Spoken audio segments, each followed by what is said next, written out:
नमस्कार दोस्तों, मैं प्रेम सागर आप सभी का आपके अपने YouTube channel struggle for education 563 में बहुत बहुत स्वागत करता हूँ डियर। और आज की यह वीडियो बहुत ही ज़्यादा इम्पोर्टेंट होने वाली है दोस्त, क्योंकि आज के अपनी इस वीडियो में हम बात करेंगे यूपीपी से रिलेटेड हमारी जो एलिजिबिलिटी है, ठीक है, कि उसमें हमें क्या क्या चीज़ें ज़रूरी हैं कि हम यूपीपी के लिए हम एलिजिबल हो सकते हैं, फॉर्म उसका फिलअप कर सकते हैं।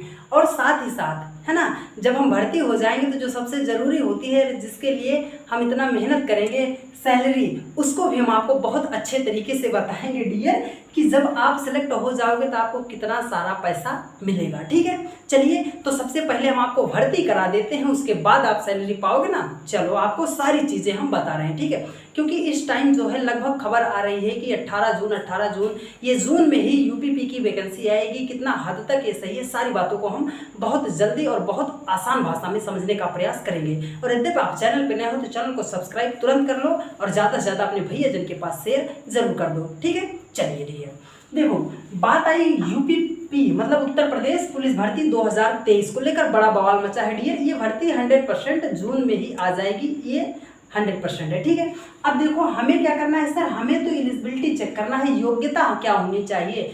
हम सबसे पहले जो योग्यता है, सबसे पहले आप पढ़े लिखे तो होने ही चाहिए ना। हाँ, तो सबसे पहले आपकी जो एजुकेशन होनी चाहिए, मतलब एजुकेशन क्वालिफिकेशन जो होनी चाहिए, योग्यता होनी चाहिए, वो आपको कम से कम आप 12वीं ज़रूर पास हो। ठीक है, यदि आप 12वीं पास हैं तो आप यूपीपी का फॉर्म फिलअप करने के लिए आप एलिजिबल हैं। ठीक है, चलो सर हमने क्या कर दिया, हम तो 12वीं पास हो गए, हम फॉर्म फिलअप कर दिए। अब इसके बाद आगे क्या कुछ और क्राइटेरिया है, सारी चीज़ों को हम देख रहे हैं। देखिए सबसे पहले तो आपकी एज 12 मतलब क्या हुआ, एजुकेशन जो होना चाहिए, आप 12वीं पास होने चाहिए। उसके बाद क्या होनी चाहिए, आपकी उम्र कितना होनी चाहिए, आपकी एज कितना होनी चाहिए। तो देखिए एज के लिए कई क्राइटेरिया हैं। यदि आप जर्नल कैटेगरी के हो, कहाँ से बिलोंग करते हो, जर्नल कैटेगरी के हो, तब आपकी एज जो होना चाहिए 18 से 23 साल होनी चाहिए। ये पहले था 22 साल, लेकिन अभी पिछली जो वैकेंसी आई वहाँ पर इसको बढ़ा के क्या कर दिया था, सुप्रीम कोर्ट ने उसको 23 साल कर दिया था। यदि आप जर्नल कैटेगरी के हो और पुरुष वर्ग के हो, कहाँ के हो, यदि आप जर्नल कैटेगरी और मेल के हो मतलब पुरुष हो, तो आपकी उम्र जो होना चाहिए 18 से 23 साल होनी चाहिए। अगर सर जनरल कैटेगरी के हम फीमेल हैं, महिला वर्ग के हैं, तो आपकी उम्र कितना होनी चाहिए, तब आपकी उम्र जो होना चाहिए डियर 18 से 26 साल होनी चाहिए। ठीक है, तो देखो हमने बताया ना कि बहुत ही शानदार तरीके से सारी चीज़ों को एकदम अच्छे तरीके से जानने के लिए क्या करना, वीडियो शेयर ज़रूर कर देना। ठीक है, देखिए अगर आप ओबीसी के हैं, कहाँ के, ओबीसी के हैं, ठीक है, SC ST OBC के हैं, तब आपकी उम्र कितना होना चाहिए, तो 18 से 28 साल होनी चाहिए, क्योंकि आपको जो होता है 5 साल का छूट दिया जाता है। अगर आप मेल हो, ठीक है, पुरुष हो और SC ST OBC के हो, तो आपकी उम्र जो होना चाहिए डियर 18 से 28 साल होनी चाहिए। अच्छा सर अगर हम SC ST OBC के महिला कैटेगरी के हैं, लड़की हैं, तो हमारी उम्र कितना होनी चाहिए, तो आपकी उम्र जो होना चाहिए 18 से 31 वर्ष के बीच अगर आपकी आयु है और आप 12वीं पास हैं, तो यूपीपी का फॉर्म आप 100% फिलअप कर सकते हैं। चलिए सर ये दो जो महत्वपूर्ण थे उनको तो आपने बता दिया। अब हम चलते हैं अपने मेन मुद्दे पर डियर, जो बात आती है हाइट की, क्योंकि सेना लेवल की वैकेंसी है तो इसमें हाइट का तो बहुत बड़ा रोल है। नहीं तो आप फॉर्म फिलअप कर लोगे और पास भी हो जाओगे, है ना, पेपर पास हो गए, अब फिजिकल के लिए जाओगे, आपकी हाइट नहीं है ना, तो इसलिए हाइट भी आपकी ज़रूरी है, उसको भी आप ध्यान में देख लीजिए। देखिए बात कर रहा है हाइट की, सर हाइट कितनी चाहिए, तो देखो डियर अगर आप SC OBC और जर्नल कैटेगरी के हो, जर्नल SC OBC हो, तब आपकी हाइट जो होनी चाहिए अर्थात आपकी लंबाई होनी चाहिए, वो होनी चाहिए 168 सेंटीमीटर, अर्थात 168 सेंटीमीटर आपकी क्या होनी चाहिए, हाइट होनी चाहिए। अगर सर वहीं पर किसकी हाइट, मेल की, अगर आप पुरुष वर्ग के हो डियर, तो आपकी हाइट 168 सेंटीमीटर होनी चाहिए। कहाँ के? जनरल ओबीसी एससी के हो तब। अगर सर हम जनरल एससी ओबीसी की महिला हैं, फीमेल कैटेगरी के हैं, तो हमारी हाइट कितनी होनी चाहिए? तब आपकी हाइट डियर कितना होनी चाहिए? 152 152 सेंटीमीटर होनी चाहिए। तो अपनी अपनी कैटेगरी को आप अच्छे तरीके से ध्यान में देखिएगा और जो जो हम बता रहे हैं उसको आप अच्छे तरीके से नोट कर लीजिएगा, ठीक है। अगर देखो अब बात आती है इनके लिए, एसटी वालों के लिए रिजर्वेशन का और मांग मतलब किया गया है कि इनको और ज़्यादा जो छूट यहाँ पर दी जाती है वो कितना होती है, ठीक है। यदि आप एसटी कैटेगरी से बिलोंग करते हो डियर और पुरुष वर्ग के हो, यदि आप लड़के हो, तो आपकी हाइट जो होनी चाहिए 160 सेंटीमीटर होनी चाहिए। कहाँ के?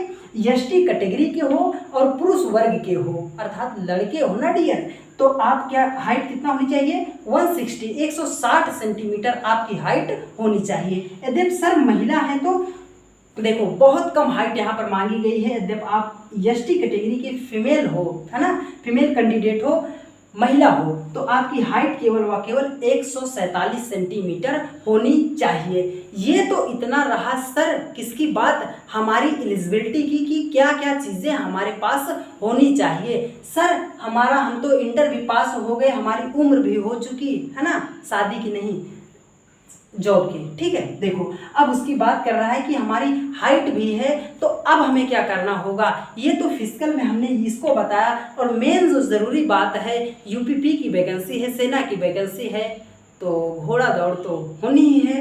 तो रेस सबसे ज़रूरी जो बात आई कि दौड़, हमें कितना दौड़ना होगा और कितने मिनट में दौड़ना होगा।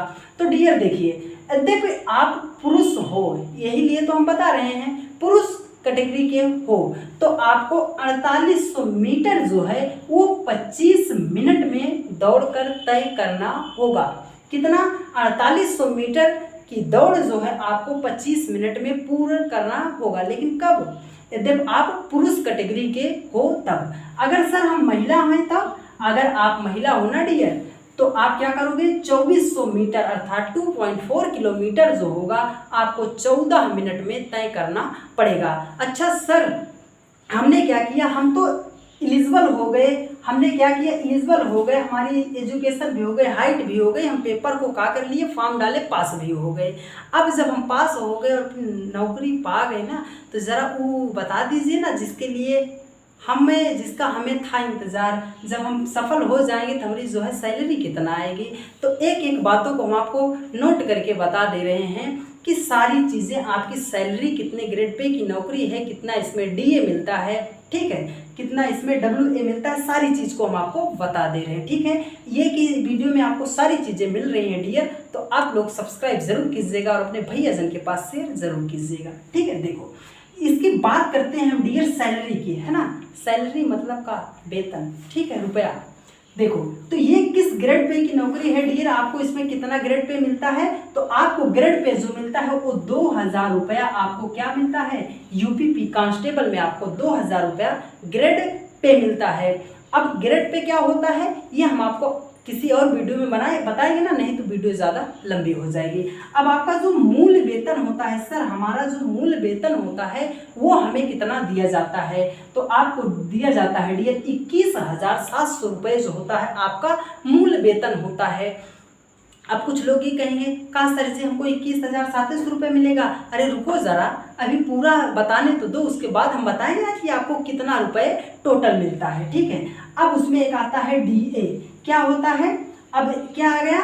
डीए हो गया, जो ये होता है क्या बोलते हैं इसको? महंगाई भत्ता जो दिया जाता है। यहाँ पे किसके मूल वेतन पर ही आपका लगता है क्या?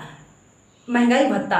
पहले जो था ये 38% लगाया जाता था, कितना? 38% लगाया जाता था, लेकिन अब जो योगी सरकार ने क्या कर दिया है? 42% कर दिया, कितना?